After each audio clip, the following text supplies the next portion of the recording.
Hello students, welcome back to Dadi's classes and Dadi's memorial public school. आइए अब हम आपको 9th क्लास की साइंस का नेक्स्ट टॉपिक लेके आपको चलते हैं। Okay, States of matter. आपका जो टॉपिक है, नेक्स्ट टॉपिक जो हम पढ़ाने वाले हैं वो है स्टेट्स ऑफ मैटर। मैटर की अवस्थाएं यानी कि पदार्थ की अवस्थाएं। हम पिछली वीडियो में आपको इसके विषय में बहुत सारी बातें बता चुके हैं, लेकिन नेक्स्ट में हम थोड़ा सा और गहराई से इसको समझाने की कोशिश करेंगे सरल लैंग्वेज में। ओके, सिंपल लैंग्वेज में। नेक्स्ट, Under normal conditions, अब आती है बात under normal conditions the matter can exist in 3 state. यानी कि हम पहले भी आपको समझा चुके हैं कि नॉर्मल कंडीशन में हमारी जो स्टेट होती हैं वो 3 टाइप की होती हैं। Number 1 first state solid, liquid and gas. Number 1 solid. Solid के विषय में हम आपको पहले बता चुके हैं। ओके, सॉलिड मीन्स ठोस, जिनको हम दबा नहीं सकते, जिनकी शेप चेंज नहीं हो सकती। नेक्स्ट आती है लिक्विड। इसमें थोड़ी सी फ्लूइडिटी होती है, इसको कहीं डाल देंगे ये बह जाता है, इसको कहते हैं हम लिक्विड यानी द्रव। अब आता है गैस। गैसियस फॉर्म आप जानते हैं, गैस को गैस ही कहा जाता है। ये बिल्कुल एटमॉस्फेयर में फैली हुई होती है। ओके, इतनी बात आपको क्लियर समझ में आ गया। हमारी 3 क्या हैं स्टेट हैं, सॉलिड, लिक्विड एंड गैस। 3 हमारी स्टेट हैं। ओके, और 2 स्टेट हम आपको और पहले पढ़ा चुके हैं पिछली वीडियो में। अब आते हैं factors deciding the state of matter. ऐसे फैक्टर जो मैटर का जो स्टेट होती है उसको डिसाइड करते हैं। जैसे टेम्परेचर है, टेम्परेचर घटाने से और बढ़ाने से हमारी मैटर की जो स्टेट होती है वो वेरिएबल हो जाती है, यानी बदल जाती है, चेंज हो सकती है। तो इसलिए ये भी एक टेम्परेचर भी एक factor of state of matter है। ओके, अब नेक्स्ट आता है प्रेशर। हम प्रेशर को चेंज कर भी, प्रेशर लेस एंड हाई करके भी हम क्या कर सकते हैं, मैटर की स्टेट को चेंज कर सकते हैं। Next inter particle space. हम आपको पिछली वीडियो में पूरे क्लियर बता चुके हैं इंटर पार्टिकल क्या होता है। इंटर पार्टिकल स्पेस जितना कम होगा वही सॉलिड फॉर्म में आते चले जाएंगे। ओके, तो इंटर पार्टिकल स्पेस भी इस बात पर, स्टेट ऑफ मैटर पर अपनी भूमिका निभाता है। अब हम आते हैं next, force of attraction among the particles. Particles के बीच में जो फोर्स लगी होती है जिसे हम inter particle force of attraction कहते हैं। ठीक है, अट्रैक्शन फोर्स, जो पार्टिकल होते हैं वो आपस में एक दूसरे को अट्रैक्ट करते हैं, इसलिए वो बाउंड रहते हैं। अगर इनकी फोर्स, इनकी जो फोर्स है, इनका बल है वो कम हो जाएगा तो ये फ्री होते चले जाएंगे। अगर इनकी फोर्स बढ़ती चली जाएगी तो ये नज़दीक, एक दूसरे के नज़दीक और आते चले जाएंगे। और ये डिपेंड करता है इंटर पार्टिकल स्पेस पर। स्पेस ज़्यादा हो जाएगा तो फोर्स ऑटोमेटिक कम हो जाती है। ये एक दूसरे के विपरीत होता है। ओके, अब हम पढ़ा रहे हैं आपको सॉलिड स्टेट।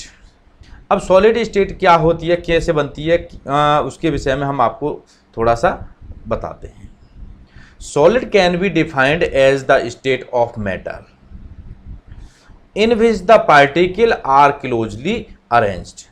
यानी सॉलिड डिफाइन कर सकती है स्टेट ऑफ मैटर को। जो सॉलिड है वो स्टेट ऑफ मैटर को डिफाइन कर सकती है। किस तरीके से, इसके जो पार्टिकल्स होते हैं वेरी क्लोजली अरेंज्ड, यानी इसके अंदर जो भी सॉलिड मटेरियल होता है या सॉलिड मैटर होता है उसके अंदर जो पार्टिकल्स होते हैं या मॉलिक्यूल्स होते हैं वो बहुत ही कंजस्टेड, यानी बहुत ही पास पास पैक्ड होते हैं, क्लोजली पैक्ड होते हैं या क्लोजली अरेंज्ड होते हैं। ओके, तो सॉलिड क्या होता है, जब एक दूसरे के ऊपर एक दूसरा, जैसे अब आप यहाँ बॉल में देख रहे हैं, ये बॉल्स आपको दिखाई दे रहे हैं मेरे पीछे, मैं थोड़ा सा आपको हट के दिखाता हूँ। ये बीच में क्या नहीं है, इंटर पार्टिकल स्पेस भी बहुत कम है, और जब स्पेस इनका बहुत कम है तो अट्रैक्शन फोर्स भी ज़्यादा होगी।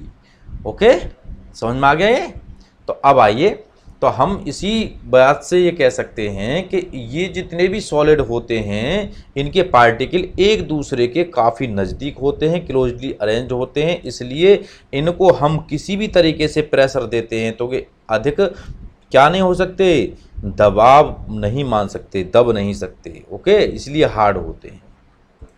ये जो दिख रहे हैं आपको, ये पार्टिकल्स हैं। क्या हैं ये? पार्टिकल्स दिखाई दे रहे हैं आपको।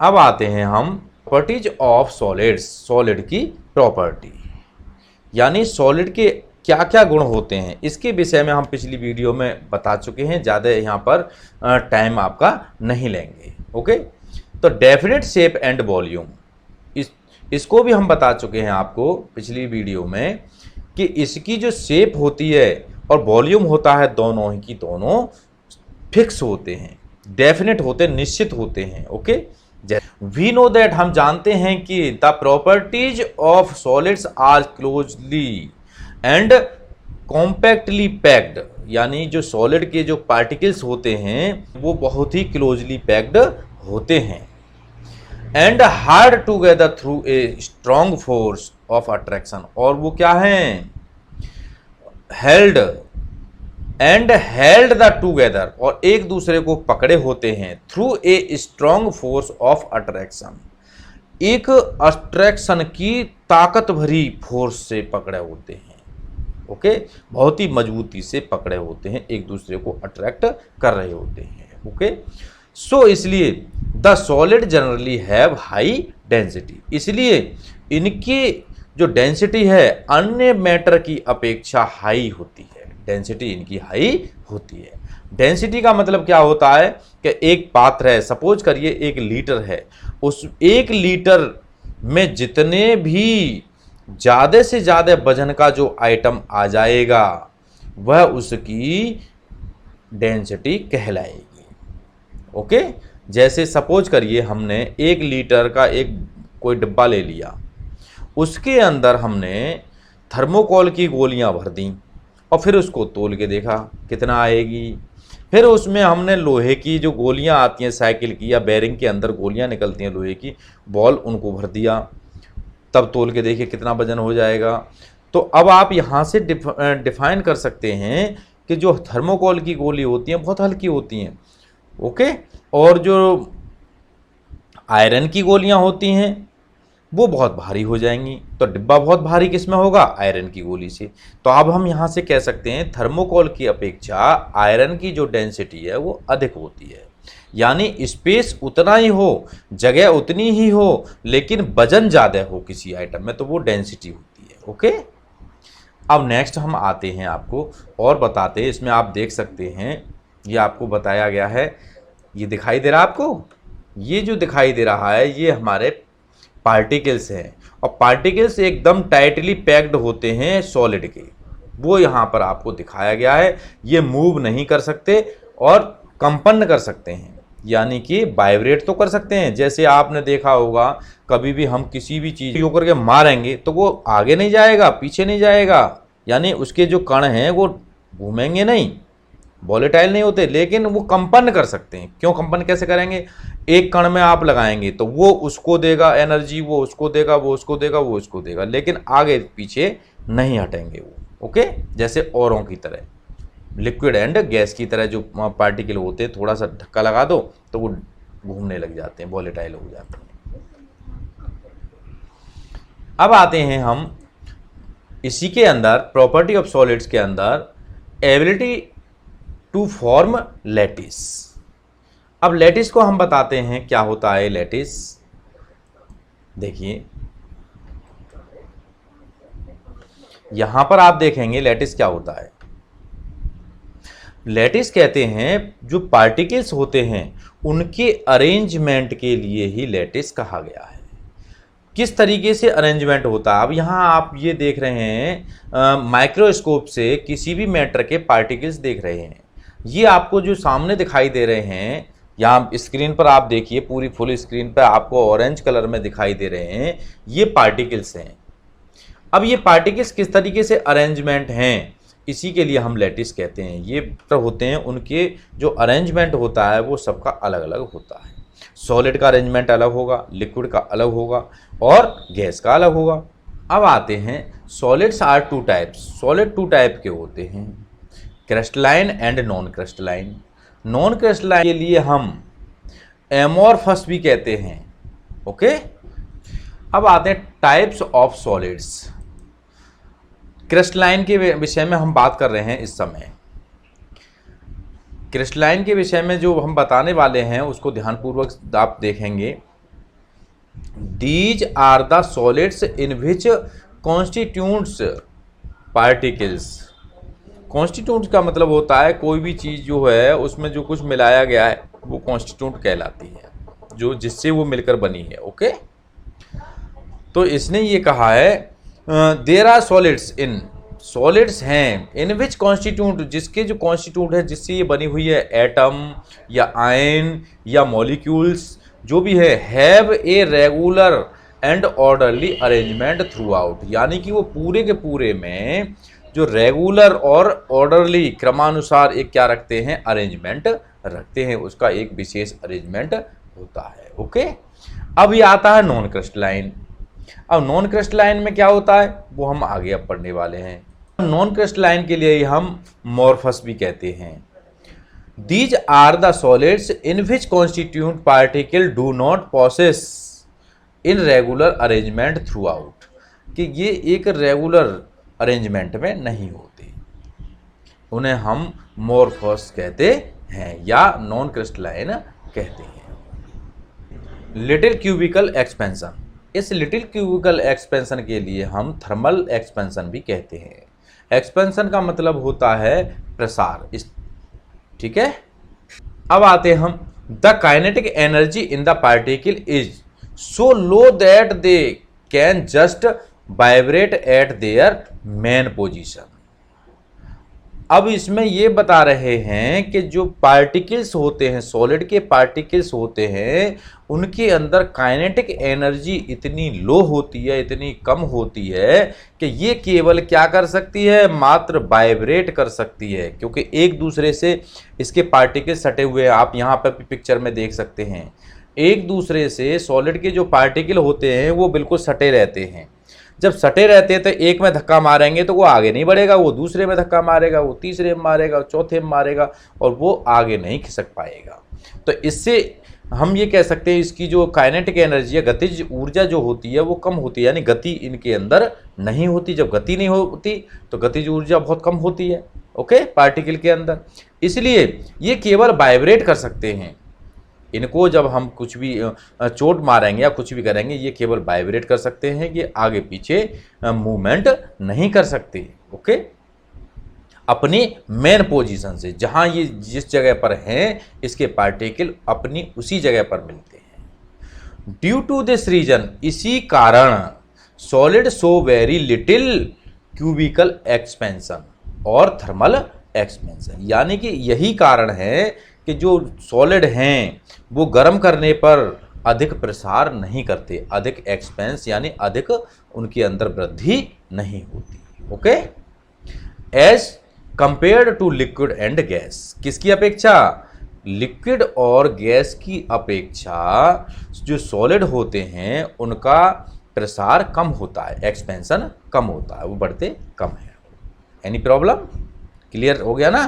नेक्स्ट ये कह रहे हैं ऑन द हीटिंग, हीट करने पर, जब इसको हीट किया जाएगा तो the kinetic energy of particles increases, यानी बढ़ती है, उनकी पार्टिकल की जो एनर्जी होती है वो बढ़ती है। And hence some solid substance increase their volume, उसी कारण से उसका वॉल्यूम बढ़ जाता है। अब इसको हम थोड़ा सिंपल लैंग्वेज में आपको समझाते हैं। जब किसी आइटम को जब गर्म किया जाता है, जैसे हम लोहार के पास जाते हैं, देखते हैं कि वो किसी भी आइटम को जो लोहे के को बनाता है तो भट्टी में डाल देता है। क्या करता है, जो हम पढ़ा रहे हैं इसी काम को करता है, करेगा और रेड हो जाएगा, यानी इतनी हीट देगा उसको, इतनी हीट देगा कि उसके जो पार्टिकल हैं वो बहुत पास पास हैं। जब हीट उसको दी जाएगी तो उसके पार्टिकल थोड़े से दूर हो जाएंगे, यानी कि उसकी पार्टिकल अट्रैक्शन फोर्स जो होगी वो हल्की सी लूज हो जाएगी। जब अट्रैक्शन फोर्स लूज हो जाएगी तो उनका इंटर स्पेस भी बढ़ जाएगा। जब स्पेस बढ़ जाएगा तो वो गरम गरम उसको लाता है और हथौड़े से जो जब पीटता है, धाड़ धाड़ पीटता है ना, तो उसके पार्टिकल क्या हो चुके होते हैं, दूर दूर हो चुके होते हैं। किस पर? हीटिंग पर। इसलिए हीट करके वो जैसी शेप में लेना चाहता फिर उसको मोड़ सकता है, लेकिन नॉर्मल टेम्परेचर पर वो नहीं आसानी से मोड़ पाएगा। ओके, तो इसका फिर वॉल्यूम भी बढ़ जाता है, वो आपको नहीं दिखेगा, लेकिन अगर आप इसको बहुत सारे इसके प्रैक्टिकल होते हैं, वो जब हम ऑफलाइन क्लास लेंगे उसमें आपको समझाएंगे कि किस तरीके से कहाँ कहाँ वॉल्यूम बढ़ जाते हैं और कहाँ कहाँ जैसे बहुत सारे बोल्ट क्या हो जाते हैं, जाम हो जाते हैं, तो उनकी डिबरी को गर्म किया जाता है, यानी डिबरी का आयतन बढ़ा दिया जाता है और डिबरी लूज हो जाती है और खुल जाती है। इस तरीके के बहुत सारे इसके एक्सपेंशन के एग्जाम्पल हैं। ओके, तो this increase in volume is called thermal expansion और क्यूबिकल एक्सपेंशन। यही एक्सपेंशन हमारा वॉल्यूम को बढ़ना, इंक्रीज द वॉल्यूम, यानी थर्मल पर वॉल्यूम को इंक्रीज करना ही हमारा थर्मल एक्सपेंशन या क्यूबिकल एक्सपेंशन कहलाता है। अब भूलेंगे तो नहीं।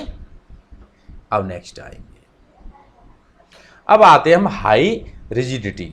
हाई रिजिडिटी का मतलब होता है कठोरपन। ठीक है, आपने देखा होगा सॉलिड जितनी भी वस्तु होती हैं वो ज़्यादातर कठोर होती हैं, लेकिन उसमें भी हम कुछ ऐसी वस्तु के विषय में बताएंगे कि वो सॉलिड तो हैं लेकिन वो कठोर नहीं है। थोड़ा सा उनको प्रेस करेंगे या थोड़े सा उसको अपनी तरफ से हम फोर्स लगाएंगे तो वो कुछ अपना चेंज करेंगी, अपने आप में वॉलेटाइल करेंगी, लेकिन जब जैसे ही हम रिमूव कर देंगे क्या हो जाएंगी, अपनी जगह पर पहुंच जाएंगे, जिसे हम इलास्टिसिटी कहते हैं। इसमें हम पढ़ाने वाले हैं। The solids are generally rigid in nature. Solid जितने भी होते हैं वो नेचर में रिजिड होते हैं। रिजिड का मतलब होता है कठोर होते हैं। And can not change their shape, और अपनी शेप को चेंज नहीं कर सकते। But under the influence of some external force, यानी कि कुछ, लेकिन under the influence of some external force, यदि उसको बाहर से कुछ फोर्स दे दी जाए तो दे में चेंज देयर शेप, वो क्या कर सकते हैं, अपनी शेप को बदल सकते हैं। एक्स्ट्रा फोर्स दे दी जाए उनको या बाह्य फोर्स दे दी जाए उनको तो वो चेंज कर सकते हैं।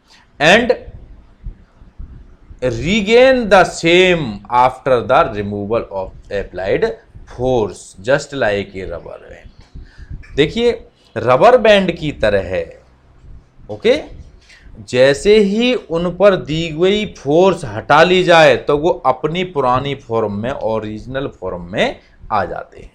ओके, कहेंगे this property is called elasticity. इसी प्रॉपर्टी के लिए, इसी गुण के लिए हम इलास्टिसिटी कहते हैं। जैसे आपने देखी होगी जो घरों में कहते हैं इलास्टिक ले आओ, इलास्टिक होते हैं बच्चों के जो निकर आते हैं उनमें इलास्टिक होते हैं, यूँ पकड़ के खींचेंगे खींच जाएगी, छोड़ देंगे अपनी जगह पहुंच जाएगी। हैं, देखा है ना आपने, उसी के लिए कहा गया है।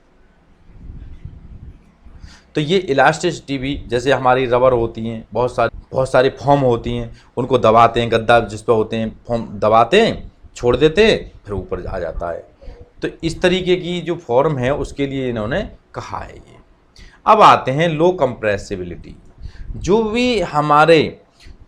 भी सॉलिड्स होते हैं उनके अंदर लो कंप्रेसिबिलिटी होती है। कंप्रेसिबिलिटी का मतलब होता है कंप्रेस नहीं होते वो। कंप्रेस का मतलब होता है, जैसे आपने देखा होगा कि प्रेशर ज़्यादा खींच के और उसमें जैसे हवा भरते हैं, आपने देखा होगा हवा कैसे भरते हैं, बाहर की हवा को कंप्रेस करके एक टंकी में भर दिया जाता है, बहुत बड़ा प्रेशर डाल दिया जाता है, उसे कंप्रेस कहते हैं। और देखिए कंप्रेस का हम दूसरा उदाहरण बताते हैं, सिरेंज आपने देखी होगी, हैं, सिरेंज, खाली सिरेंज लेना, पीछे को उसको पिस्टन को खींच लेना, ऊपर से आगे से उसका मुंह दबा लेना और फिर उसको यूँ करके दबाना, तो जो एयर है, एयर के अंदर जितनी कैपेसिटी होगी कंप्रेस होने की, वो नीचे को आराम से चली जाएगी। एक स्थिति ऐसी आएगी कि या तो आपकी फिंगर जहाँ से बंद कर रखा है मुंह उसका, वो छूट जाएगी। अगर नहीं भी छूटेगी तो वो बिल्कुल दबना बंद हो जाएगी। तो इसका मतलब ये है कि इसके जो कण थे वो जितना दबने थे वो दब गए, कंप्रेस हो गए। और सादा एक और सिंपल एग्जाम्पल मैं आपको बताता हूँ कंप्रेस का। जब कभी हम बुज्जी में भूसा भरते हैं, ओके, तो कहते हैं बच्चों को चढ़ा देते हैं उसमें, खूंदो इसको, खूंदो इसको, खूंदो इसको, खूंदो। तो यानी कि दबा दबा के कंप्रेस कर रहे हैं उसको, ओके, ये होता है कंप्रेशन। तो ये हमारे किसके अंदर, सॉलिड के अंदर बहुत ही कम होता है। Solid can not be compressed under normal condition. अगर कोई नॉर्मल कंडीशन है तो आपका सॉलिड क्या नहीं होगा, कंप्रेस नहीं हो पाएगा। बिकॉज इन सॉलिड, अब सॉलिड में क्यों नहीं हो पाएगा, the particle are closely packed, कि इनके जो पार्टिकल होते हैं, ये आप देख रहे हैं, देखिए मेरे पीछे हैं, ये स्क्रीन पर दिखाई दे रहा है आपको। ये जो पार्टिकल हैं ये बहुत ही क्लोजली पैक्ड हैं, इसलिए दे हार्डली हैव एनी स्पेस, इनके अंदर बहुत ही कम स्पेस होता है। और जो कंप्रेस जो होता है उसके अंदर वही कंप्रेस होता है, जो स्पेस होता है वही निकल जाता है दबा के, ठीक। But there are some solids which can be compressed. देखिए, लेकिन कुछ सॉलिड्स ऐसे होते हैं जो कंप्रेस्ड किए जा सकते हैं, आसानी से हो भी जाते हैं। लाइक सैंड, जैसे रेता है, बालू लेके आते हैं और उसको ठोक ठोक के भरते हैं तो कंप्रेस हो जाती है, कुछ कंप्रेस हो जाती है, क्योंकि उसके अंदर एयर स्पेस होता है। जो सैंड होता है, रेत होता है या बालू होती है, उसके अंदर एयर स्पेस होता है। यही कारण है कि बालू के ऊपर वाटर डाल दें तो वाटर वो अंदर चला जाता है, उसके अंदर गायब हो जाता है। गायब कहीं नहीं होता, वो उसके अंदर जितना भी ज़्यादा एयर स्पेस है उसके अंदर चला जाता है। या बहुत सारे खेत आपने देखे होंगे, कहते हैं कि मान के चलिए ये रेतीले खेत हैं, उसमें कितनी भी बारिश पड़ जाए तब भी वाटर नहीं भरता।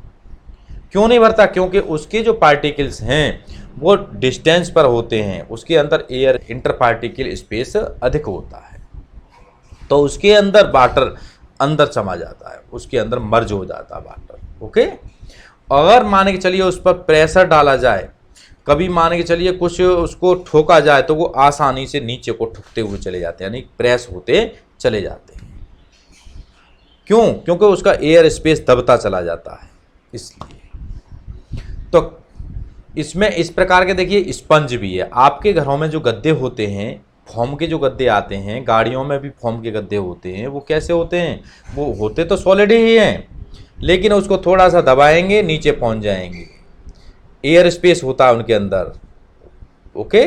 स्पेस अधिक होने के कारण जब हम दबाएंगे तो नीचे पहुंच जाएंगे, और उस पर से जो अप्लाइड जो फोर्स है, जो हमने दबाया, उसको हटा देंगे तो फिर अपनी ओरिजिनल फॉर्म में आ जाएंगे। बिकॉज, क्योंकि these solids have space which are filled by air.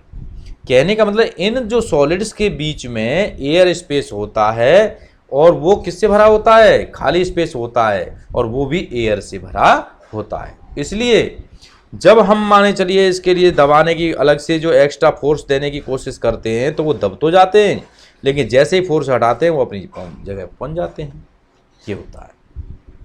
अब नेक्स्ट आता है आपका लेस और नो डिफ्यूजन। देखिए, डिफ्यूजन के विषय में हम बहुत सारी बातें बता चुके हैं, पिछले वीडियो में बहुत डिटेल में बता चुके हैं। अब हम ये कह रहे हैं डिफ्यूजन का मतलब होता है स्वतः ही किसी भी चीज़ का परिवर्तन हो जाना या विघटन हो जाना, यानी कि एक स्टेट से दूसरी स्टेट में स्वयं ही परिवर्तन हो जाना, ये होता है एक प्रकार का डिफ्यूजन। तो solid generally do not show diffusion. जो सॉलिड होते हैं वो डिफ्यूजन को नहीं दिखाते या डिफ्यूजन उनके अंदर नहीं होता, because their particle heavy very less kinetic energy, क्योंकि उनके जो पार्टिकल होते हैं बहुत हैवी होते हैं, भारी होते हैं और लेस काइनेटिक एनर्जी। भारी होने के कारण ही उनकी काइनेटिक एनर्जी यानी गतिज ऊर्जा कहते हैं गति करने की जो एनर्जी होती है, ऊर्जा होती है, उसके अंदर कम होती है। बट लेकिन there are some solid like, कुछ सॉलिड ऐसे हैं जैसे कैम्फर जानते, कपूर, एंड ड्राई आइस के विषय में भी हम आपको उसमें बता चुके हैं। विच शो डिफ्यूजन, वो डिफ्यूज हो जाती है, जैसे ही बाहर रख देंगे तो वो क्या होगा, वो डिफ्यूजन दिखाती है, शो करती है। ओके, लेकिन मोस्टली जितने भी हैं सॉलिड्स वो डिफ्यूजन नहीं करते, या करते हैं तो वेरी लो करते हैं। ओके।